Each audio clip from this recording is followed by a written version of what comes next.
জুমাবার দিন এখনো যারা যারা মসজিদ মুখী হন নাই, দয়া করে মসজিদের দিকে অগ্রসর হই।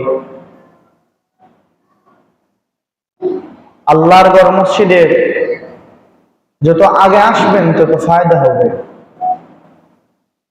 যত আগে আসতে পারবেন তত ফায়দা হবে, তত লাভ হবে। জোরে বলেন, লাভ হবে না ক্ষতি হবে? লাভ হবে। আল্লাহর ঘর মসজিদে যে যত আগে আসতে পারবো আমরা, আমাদের ফায়দা হবে। এজন্য এখনো যারা বাজারের মধ্যে আছেন, রাস্তাঘাটের মধ্যে আছেন, এখনো গোসল করেন নাই, ঘুমের ঘরে আছেন, মনে মনে বলতেছেন হুজুরে ওয়াজ শেষ করো, তারপরে উঠিয়া গোসল করব, মসজিদের দিকে রওনা হবো। না ভাই, চেষ্টা করেন আরো আগে উঠার, আরো আগে মসজিদে আসার চেষ্টা করেন। আমি আপনাদের সামনে পবিত্র কুরআনুল কারীমের 2 টুকরো আয়াতে কারিমা তিলাওয়াত করেছি। নবীজির অসংখ্য অগণিত হাদিসের ভান্ডার থেকে একটি হাদিস আপনাদের সামনে পাঠ করেছি। আমাদের মালিক মহান রব্বুল আলামিন যদি আমাকে তৌফিক দান করেন, যতটুকু সময় আছে আমি চেষ্টা করব একটু আলোচনা করার। ওমা তৌফিকি ইল্লা বিল্লাহ, আলাইহি তাওয়াক্কালতু ওয়া ইলাইহি উনীব।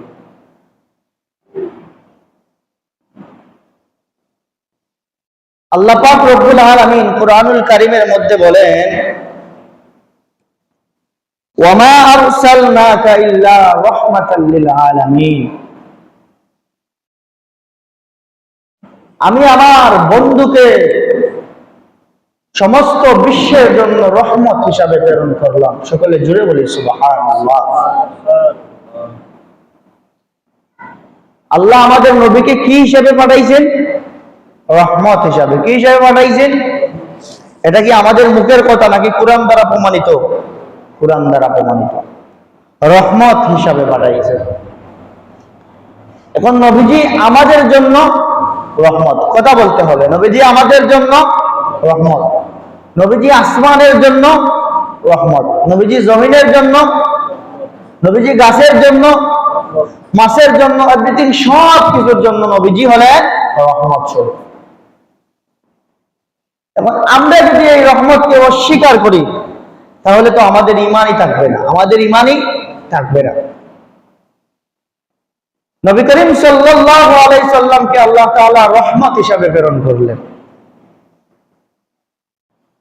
আয়াতে কারিমা তিলাওয়াত করেছিলাম, লাকাদ কানা লাকুম ফি রাসূলিল্লাহি উসওয়াতুন হাসানাহ।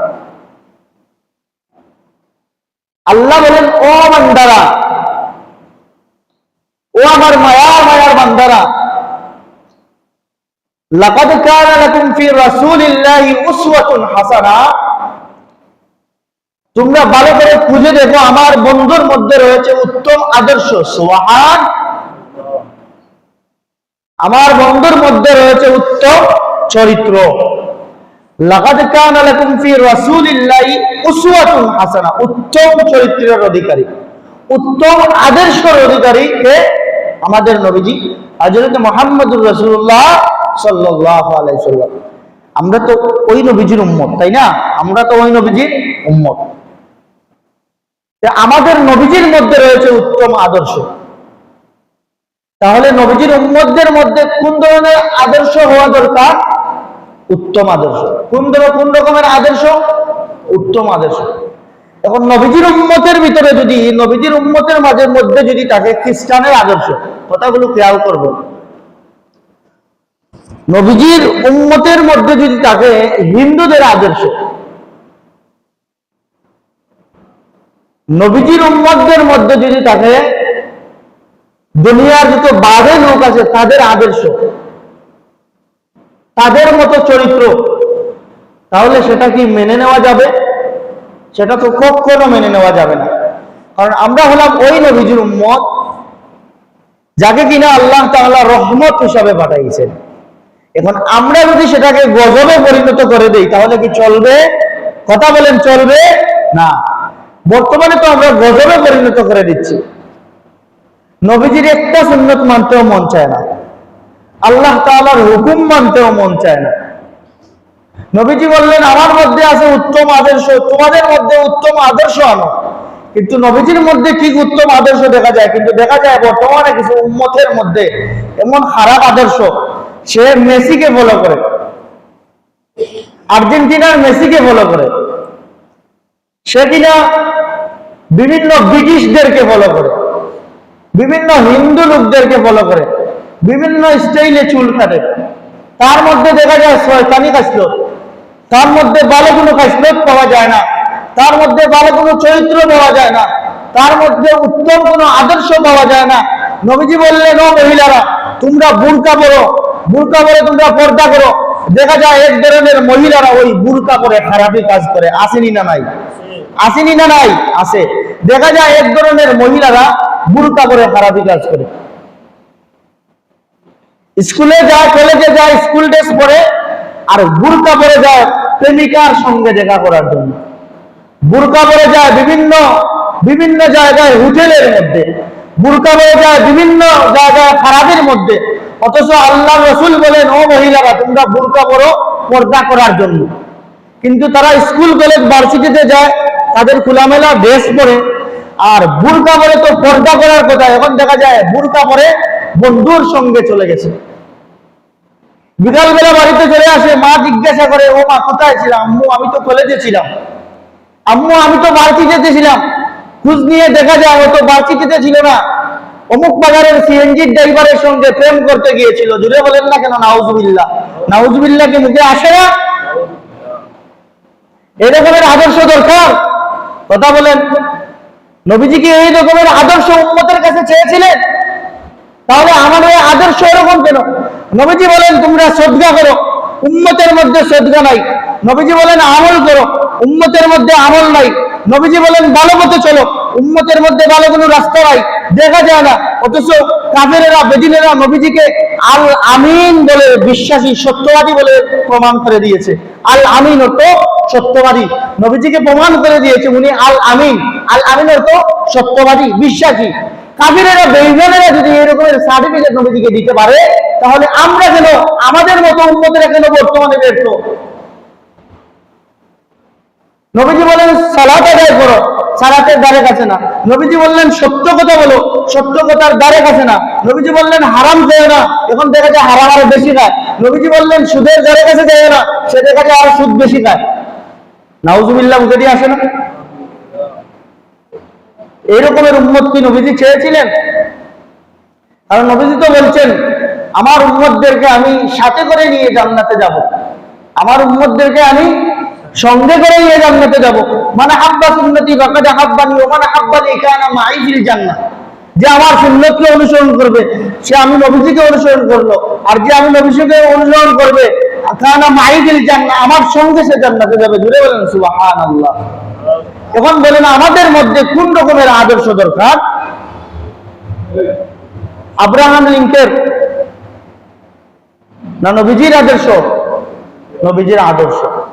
নবীজির আদর্শ যাদের মধ্যে আছে, তারা জুমাবার দিনে খুতবার সময় মসজিদে আসে না। নবীজির আদর্শ যাদের মধ্যে আছে, তারা খুতবার সময় মসজিদের মধ্যে আসে না।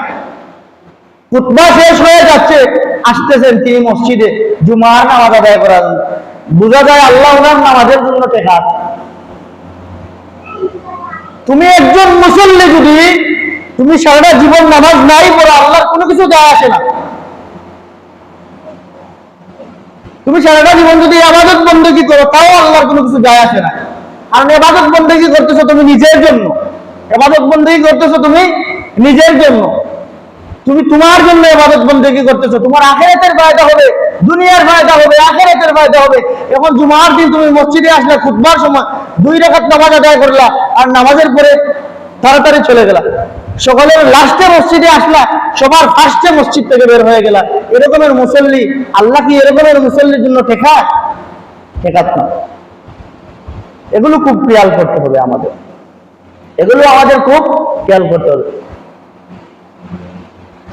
নবী করিম সাল্লাল্লাহু আলাইহি সাল্লামকে আমার আল্লাহ তাআলা রহমত হিসাবে দুনিয়ার জমিনে পাঠাইলেন। নবী করিম সাল্লাল্লাহু আলাইহি সাল্লাম দুনিয়ার জমিনে আসার পর উম্মতদেরকে জানায়া দিতেছেন, ও উম্মতেরা, তারাক্তু ফীকুম আমরাইন লান তাদিল্লু মা তামাসসাকতুম বিহিমা কিতাবাল্লাহি ওয়া সুন্নাত রাসূলি। নবীজি বলতেছেন কথাগুলো খুব খেয়াল করেন। আমি বারবার বলি যে এই সপ্তাহে যে কথাগুলো আপডেট দিতেছি, আগামী সপ্তাহে এই কথা আসবে না, অন্য রকমের অন্য আয়াত দ্বারা অন্য হাদিস দ্বারা কিছু কথাবার্তা আসবে, কিন্তু খেয়াল করতে হবে আপনি আমি। নবীজি বলেন তারাক্তু ফীকুম আমরাইন লান তাদিল্লু মা তামাসসাকতুম বিহিমা, আমি তোমাদের মধ্যে দুইটি জিনিস রেখে যাচ্ছি। কয়টা জিনিস? দুটি জিনিস, খেয়াল করেন। তামাসসাকতুম বিহিমা, তোমাদের কাছে দুইটা জিনিস আমি রেখে যাচ্ছি। এক নম্বরে হলো কিতাব আল্লাহ, আল্লাহ তাআলার কিতাব। কিতাব কোনটি? বাংলা বই, ইংরেজি বই, গণিত বই? কোন কিতাব? কুরআনুল কারীম। কোন কিতাব? কুরআনুল কারীম। যেই কিতাবটা দীর্ঘ 23 বছরে আস্তে আস্তে অল্প অল্প করে নাজিল হয়েছিল। যে কোরআনের কোন ভুল আজ পর্যন্ত কোন হিন্দু, বেদিন, বেঈমান, কাফেররা, মুশরিকেরা একটি অক্ষরে ভুল ধরতে পারে নাই, তাই আজ পর্যন্ত পারবেও না। যেই কিতাবের একটি হরফ তিলাওয়াত করলে 10টা নেকি। কয়টা নেকি? 10টা নেকি। যে কুরআনুল কারীমের একটা হরফ রমজান মাসে যদি কেউ তিলাওয়াত করে তাহলে কতটা নেকি? 70টা নেকি। সুবহানাল্লাহ নাই না, বাড়ি গিয়ে বলবেন, ঘুমায় বলবেন, দরজা বন্ধ করে সুবহানাল্লাহ সুবহানাল্লাহ সুবহানাল্লাহ। মসজিদে আসার পরে বলেন না, আপনি বাড়িতে গিয়ে বলবেন। একবার সুবহানাল্লাহ বললে ফায়দা হয় না ক্ষতি হয়? ফায়দা হয়। জান্নাতের মধ্যে একটা গাছ রোপণ করা, এগুলো কতবার বলবো? সুবহানাল্লাহর আওয়াজটা একটু জোরে বলবেন। যেই কিতাবের মানুষ তিলাওয়াত করলে অন্তরের মধ্যে শান্তি লাগে, যেই কুরআনুল কারীমের তিলাওয়াত কিয়ামতের ময়দানে দাউদ আলাইহিস সালাতু ওয়াস সালাম তিলাওয়াত করবেন, যেই তিলাওয়াত আমাদের নবীজি তিলাওয়াত করবেন, যেই তিলাওয়াত, যেই সূরা, যেই কুরআনুল কারীমটা স্বয়ং আল্লাহ তাআলা তিলাওয়াত করে বান্দাদেরকে শুনাইবেন। জোরে বলেন সুবহানাল্লাহ। সেই আলোচনার মধ্যে যাইতেছি না, অনেক লম্বা আলোচনা ওইদিকে। আমাদের মধ্যে দেখা যায় অমুক মাদ্রাসার হাবিজ সাহেব, অমুক এলাকার হাবিজ সাহেব, অমুক ঘরের হাবিজ সাহেব কুরআন তিলাওয়াত করলে তো মজা লাগে, অমুক হুজুর নামাজ পড়াইছেন, ও মজা তিলাওয়াত করছেন, বড় মজা লাগে। কি লাগে? মজা লাগে। কি লাগে? মজা লাগে, অনেক ভালো লাগে, অনেক সুন্দর তিলাওয়াত। যে কোরআনের সুনাম আর সুনাম, যে কোরআনের দাম আর দাম, দুনিয়াতেও দাম, আখিরাতেও দাম। নবীজি বলেন আমি দুইটা জিনিস তোমাদের মধ্যে রেখে যাচ্ছি। প্রথমটা হলো কিতাব, আল্লাহর কিতাব। দ্বিতীয় নম্বরে হলো নবীজির সুন্নত। এখন এই দুইটা জিনিসকে যদি আমরা আঁকড়ে ধরে রাখি তাহলে আমরা কোনোদিন পথভ্রষ্ট হব না, লাঞ্ছিত বঞ্চিত হব না, কোনোদিন আমরা খারাপ কাজের মধ্যে যাব না, খারাপের মধ্যে লিপ্ত হব না। এই দুইটা জিনিস যারা ধরে রাখতে পারছে আর যারা রাখতে পারে নাই তাদের মধ্যে তো সমস্যা আছে, বিভিন্ন ধরনের সমস্যা বোঝা যাচ্ছে। এই সমস্যাগুলো যদি সমাধান করতে হয় তাহলে কিতাব আল্লাহি ওয়া সুন্নাত রাসূলি, এই দুইটা জিনিসকে অনুসরণ করতে হবে, আঁকড়ে ধরে রাখতে হবে, এগুলোর তালিম করতে হবে, যারা জানেন এগুলোর তালিম দিতে হবে। বুঝাইতে পারছি? আলোচনার মধ্যে চলে আসেন। আল্লাহ বলেন ও বান্দারা, আমার বন্ধুর মধ্যে দিয়েছি আমি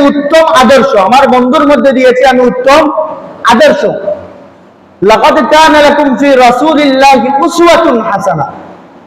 উনি হলেন উত্তম আদর্শের অধিকারী। এই আদর্শকে যদি তোমরা ফলো করে দুনিয়া থেকে আসতে পারো তাহলে তোমাদের পরকালে সাকসেসফুল হইবা। আর যদি এটা তোমরা ফলো করে আসতে পারো না তাহলে তোমাদের জন্য রেডি আছে জাহান্নাম। এখন নবী করিম সাল্লাল্লাহু আলাইহি সাল্লামকে কাফেরেরা, বেঈমানেরা, বেদিনেরা নবী করিম সাল্লাল্লাহু আলাইহি সাল্লামকে বিশ্বাস করে, কি করে? বিশ্বাস করে, নবীজিকে মানতে চায়। আমাদের মতো উম্মতেরা নবীজিকে মানতে এত গাফলতি করে কেন? আমাদের মধ্যে এত গাফলতি আসে কেন? আমরা নবীজির সুন্নত মানতে এত পিছে যাই কেন? আমাদেরকে দেখলেই তো বোঝা যায় নবীকে মানি না। কেন? মুখের মধ্যে দাড়ি নাই, শরীরের মধ্যে সুন্নত নাই, হাতের নখগুলো লম্বা লম্বা, বিভিন্ন রকমের আপনার শরীরের দিকে চাইলে বোঝা যায়। আপনি তো নবী প্রেমিক করে বোঝা যায় না, আপনি রাসূল প্রেমিক করে তো বোঝা যায় না। হ্যাঁ, বোঝা যাবে আপনার চাল চলনে, বোঝা যাবে আপনার চলাফেরায়, বোঝা যাবে আপনার আখলাকে, বোঝা যাবে আপনার ব্যবহারে। ওখানে আপনার কোনো কিছুই যদি সুন্দর হয় না, কোনো কিছুই যদি নবীজির আদর্শ মতো হয় না, তাহলে এই দুনিয়ার এই জিন্দেগি রেখে আপনি কি করবেন? কি নিয়ে যাইবেন আপনি? আখিরাতের মধ্যে কি নিয়ে যাইবেন? কারণ কবরের মধ্যে তিনটা সোয়ালের মধ্যে একটা সোয়াল করা হবে, মান হাজার রাসূল। নবী করিম সাল্লাল্লাহু আলাইহি সাল্লামের একটা আকৃতি দেখায় বলা হবে যে উনাকে চিনতে পারো কিনা। তখন যদি বলেন হ্যাঁ আমি চিনতে পারি, উনি কে ছিলেন? আমাদের নবীজি মুহাম্মদুর রাসূলুল্লাহ সাল্লাল্লাহু আলাইহি সাল্লাম, তাইলে ওতে একটু ফায়দা হবে। আর যদি প্রশ্নের জবাবগুলো দিতে পারেন না, তাহলে তো ভিন্ন কথা, ভিন্ন রকমের সুবিধা আছে। এখন কবরে গিয়ে ডান্ডা খাওয়ার আগে দুনিয়ার জমিনে একটু ঠিক হয়ে যায়। যাদের মুখের মধ্যে দাড়ি নাই, চেষ্টা করি দাড়ি রাখার। যাদের মধ্যে সুন্নত নাই, চেষ্টা করি সুন্নত গুলা মানার। কারণ নবীজির আদর্শ তো কাফেরেরা, বেদিনেরা, বেঈমানেরাও বিশ্বাস করতেছে। নিউ ইয়র্কের একজন ব্যক্তি, ওনার নাম হলো মাইকেল এইচ হার্ট। উনি হলেন নিউ ইয়র্কের একজন মানুষ। উনি হলেন খ্রিস্টান ধর্মের একজন ব্যক্তি। মাইকেল এইচ হার্ট চিন্তা করলেন, আমি তো গবেষক, লেখক, আমার মধ্যে বহু ধরনের লেখার আছে, কিন্তু আমি তো দুনিয়ার জমিন থেকে চলে যাব, কারণ আমার বাবাও দুনিয়ার জমিনে নাই, আমার দাদাও নাই, দাদিও নাই, মাও চলে গেছেন। সামনের দিকে হয়তো আমিও দুনিয়া ছেড়ে চলে যাব, কিন্তু ইতিহাসের পাতায় আমি কোনো কিছু করে যেতে চাই, ইতিহাসের পাতায় আমি কোনো কিছু রেখে যেতে চাই, যে ইতিহাসের পাতা মানুষ পড়বে আর আমার কথা স্মরণ করবে, মানুষ জানবে আর আমার কথা স্মরণ করবে, এমন কোনো কিছু আমি ইতিহাসের মধ্যে লিখে যাই। মাইকেল এইচ হার্ট এই চিন্তাধারা করে, এই গবেষণা করে এক পর্যায়ে মাইকেল এইচ হার্ট চিন্তা করলেন, আমি একটা বই লিখব। ওনার আরো বিভিন্ন ধরনের বই আছে, কিন্তু চিন্তা করলেন এমন কিছু ইতিহাস সৃষ্টি করে একটা বই লিখে যাব দুনিয়া থেকে। মাইকেল এইচ হার্ট চিন্তা করতে লাগলেন কি করা যায়, ইতিহাসের মধ্যে কি রেখে দুনিয়া থেকে যাওয়া যায়। মাইকেল এইচ হার্ট চিন্তা করে বের করলেন, আমি 100 জন মনীষীর জীবনী লিখবো। কতজন?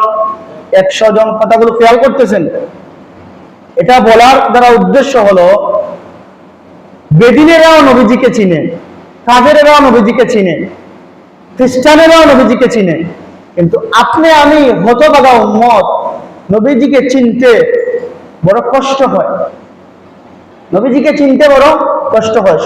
জুমাবার দিন বেশি লম্বা আলোচনা করা যায় না। নবীজির জিন্দেগি ছিল 63 বছরের। জুড়ে বলেন কত বছরের? 63 বছরের জিন্দেগি। 63 বছরের জিন্দেগির মধ্যে 40টা বছর নবী করিম সাল্লাল্লাহু আলাইহি সাল্লাম কোনো দিনের দাওয়াত দেন নাই। 40টা বছর দিনের কোনো দাওয়াত দেন নাই। ওই 40টা বছর তিনি শুধু মালিককে খুশি করেছেন। কাকে খুশি করেছেন? মালিককে খুশি করেছেন। 63 বছরের জিন্দেগির মধ্যে 40টা বছর যদি ইবাদত বন্দেগীর মধ্যে চলে যায়, তাহলে দেখা গেল 3 অংশের মধ্যে 2 অংশ সময় এমনিতেই চলে গেছে। যদি 60 বছর, 60 আর 3 63, 20 40, আরো 20 60, 40 বছর যদি চলে যায়, তাহলে দেখা গেছে যে 2 অংশ সময় চলে গেছে, 1 অংশ সময় আছে। 63 বছর জিন্দেগির মধ্যে নবীজি 40টা বছর শুধু মালিককে খুশি করছেন, ইবাদতের মধ্যে মগ্ন ছিলেন। আর 10 বছর আর 13 বছর, 10 বছর ছিলেন মদিনায়, 10 বছর ছিলেন মদিনায়, 13 বছর ছিলেন মক্কায়, 13 বছর ছিলেন মক্কায়। এই 10 বছর আর 13 বছর, 23 বছর, এই 23 বছরে নবী করিম সাল্লাল্লাহু আলাইহি সাল্লাম দ্বীনের দাওয়াত দেওয়া শুরু করলেন। দ্বীনের দাওয়াত দিয়ে নবীজি এমন ভাবে ফলোয়ার্স, নবীজি এমন ভাবে ভাইরাল, নবীজি এমন ভাবে বিশ্বের মধ্যে রেকর্ড হয়ে গেলেন।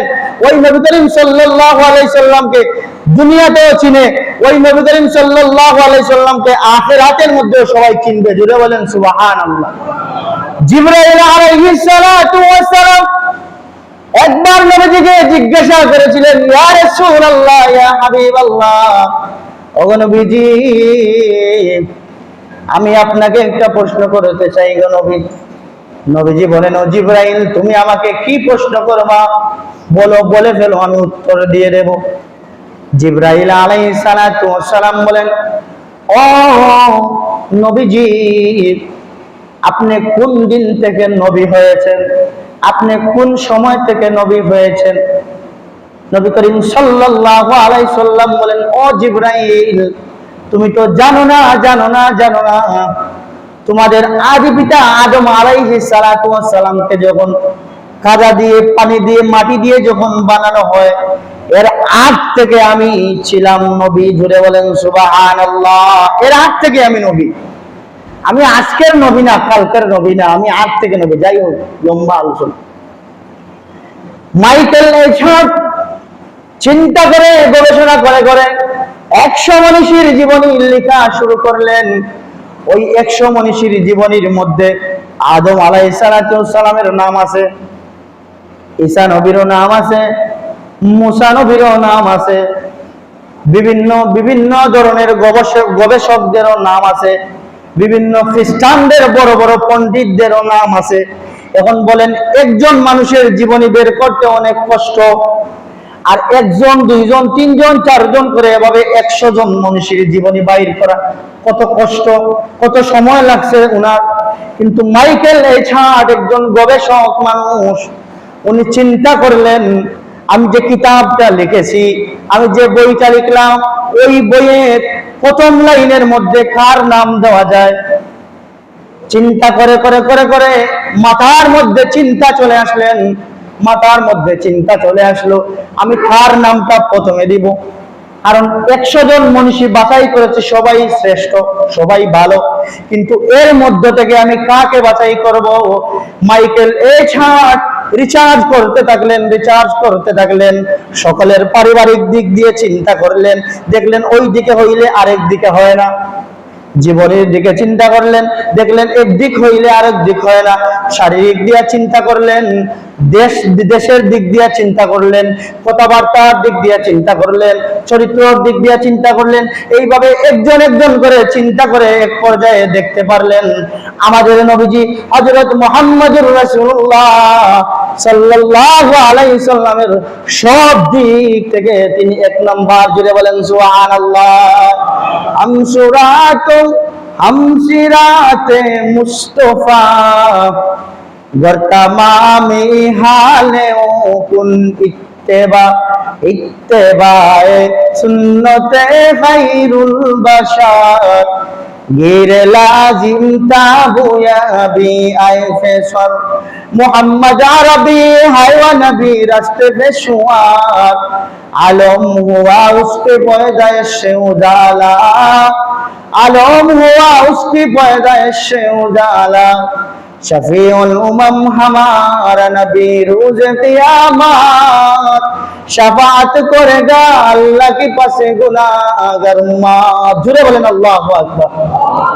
উনি আমাদের জন্য দুনিয়াতেও ফায়দা, উনি আমাদের জন্য আখিরাতের মধ্যে ফায়দা। মাইকেল এছাড় চিন্তা করে, গবেষণা করে করে এক পর্যায়ে দেখতে পারলো যে নবী করিম সাল্লাল্লাহু আলাইহি সাল্লামের সব দিক দিয়ে তিনি 100, সব দিক দিয়ে তিনি 100। রাষ্ট্রীয় দিক দিয়ে চিন্তা করলো, দেখি মুহাম্মদকে রাষ্ট্রীয় দিক দিয়ে একটু মিলায়া দেখা যায় নবীজি 100% এর 100%। পারিবারিক দিক দিয়ে নবীজিকে মিলাইলো, দেখা যায় 100-100। আল আমিন সত্যবাদীর দিক দিয়া মিলাইল, ইত্যাদি ইত্যাদি বিভিন্ন দিক দিয়া মিলাইয়া নবী করিম সাল্লাল্লাহু আলাইহি সাল্লামকে দেখলো 100 মাইকেল এই ছাড় চিন্তা করে করে তার শেষ পর্যন্ত নবীজির নাম লিস্টের প্রথম লাইনে নবী করিম সাল্লাল্লাহু আলাইহি সাল্লামের নাম দিয়ে দিল। মাইকেল এছাড় খ্রিস্টান ছিল, কিন্তু ওই বইটা কিছু মানুষ পেয়েছিল, তার কিছু মুরিদেরা ওই বইটা পাইছিল। পাওয়ার পরে বলল যে মাইকেল এছাড় বই লেখলো, 100 মনীষীকে মিলাইলো, কিন্তু মুহাম্মদকে কেন প্রথমে দিল? এই গবেষণা করে করে চিন্তা করে করে এক পর্যায়ে মাইকেল এই ছাড়ের বহুত মুরিদেরাও কালেমা পড়ে কালেমার পতাকার উত্তরে চলে আসলো। সুবহানাল্লাহ।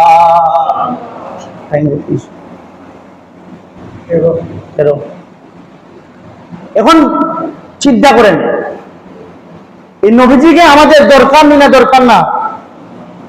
নবীজি আমাদের দরকার, দুনিয়াতেও দরকার, আখিরাতেও দরকার। এখন নবীজিকে যদি পাইতে হয় তাহলে নবীজির আদর্শ মানতে হবে, নবীজির সুন্নত গুলো আমাদের পালন করতে হবে। নবীজির মধ্যে যে রকমের আদর্শ ছিল চেষ্টা করবেন ওই রকমের আদর্শ আপনার আমার মধ্যে আনার, দুনিয়ার লাইনে হোক আখিরাতের লাইনে হোক। আল্লাহ তাআলা আপনাদেরকে আমাকে সবাইকে বোঝার মতো তৌফিক দান করেন। সকলে বলেন আমিন। দুরূদ শরীফ পড়েন। সাল্লাল্লাহু আলা সাইয়্যিদিনা ওয়া মাওলানা মুহাম্মদ ওয়া আলা আলিহি ওয়া আসহাবিহি ওয়া সাল্লাম। সাল্লাল্লাহু আলা সাইয়্যিদিনা ওয়া মাওলানা মুহাম্মদ ওয়া আলা আলিহি ওয়া আসহাবিহি ওয়া সাল্লাম। আল্লাহুম্মা আমিন। ربنا ظلمنا أنفسنا وإن لم تغفر لنا وترحمنا لنكونن من الخاسرين اللهم اغفر لنا ولوالدينا رب ارحمهما كما ربياني صغيرا يا أرحم الراحمين يا أرحم الراحمين يا أرحم الراحمين رب العالمين الله কুরআন হাদিস থেকে একটু আলোচনা করল। আল্লাহ আমাদেরকে এই অনুযায়ী আমল করার মতো তৌফিক দান করে দাও। আল্লাহ রব্বুল আলামিন আল্লাহ নবীজির আদর্শওয়ালা জিন্দেগি আমাদেরকে দান করে দাও। আল্লাহ আল্লাহ আপনার হুকুম আর আহকাম আমাদেরকে মানার মতো তৌফিক দান করে দাও। আল্লাহ রব্বুল আলামিন আল্লাহ এই মাইকের আওয়াজ যত দূর পর্যন্ত যাইতেছে আল্লাহ আল্লাহ তোমার যত মায়ার বান্দিরা হাত তুলেছে আল্লাহ মসজিদের ভিতরে তোমার অনেক মায়ার বান্দারা হাত তুলেছে আল্লাহ জানি না কার কোন ধরনের অসুবিধা আছে আল্লাহ সমস্ত অসুবিধার উপরে শর্মিন্দা হয়ে হাত তুললো। আল্লাহ আল্লাহ আমাদের মধ্যে যাদের মা নাই বাবা নাই দাদা দাদি নানা নানি নাই শ্বশুর শাশুড়ি নাই অন্ধকার কবরের মধ্যে চলে গেছেন আল্লাহ আল্লাহ তাদের কবরকে জান্নাতের বাগান বানায় দাও। আল্লাহ আল্লাহ আদম আলাইহিস সালাতু ওয়াস সালাম থেকে আজকের দিন পর্যন্ত যত মুমিন মুমিনাত অন্ধকার কবর আল্লাহ তামামের কবরকে জান্নাতের বাগান বানায় দাও। রব্বুল আলামিন আল্লাহ এই দুনিয়ার জমিনে তোমার যত ওলিয়া ওলিয়ারা দুনিয়ার জমিনে আইছে আল্লাহ তাদের দরজাকে বুলন্দ করে দাও। আল্লাহ আল্লাহ শাহজালাল মুজাররদে আমনি আল্লাহ ওনার বাগনা শাহ ফরান রহমাতুল্লাহি আলাইহি 360 আউলিয়া সহ রব্বুল আলামিন আল্লাহ আমাদের পীর ও মুর্শিদ আল্লামা ফুলতুলি সাহেব কিবলা রাহমাতুল্লাহ আলাইহি আল্লাহ যত ওলিয়া ওলিয়ারা দুনিয়ার জমিনে আসছিলেন আল্লাহ তাদের দরজাতকে বুলন্দ করে দাও। আল্লাহ রব্বুল আলামিন আল্লাহ গত সপ্তাহে আমার মসজিদের মাইকের ইউনিট চলে গেছিল। আল্লাহ, তোমার যত মায়ার বান্দারা সাহায্য সহযোগিতা করেছিল, আল্লাহ তাদের সদকাকে কবুল আর মঞ্জুর করে দাও। আল্লাহ এই সদকার উসিলায় তোমার বান্দারের দুনিয়া আখিরাতকে উজালা করে দাও।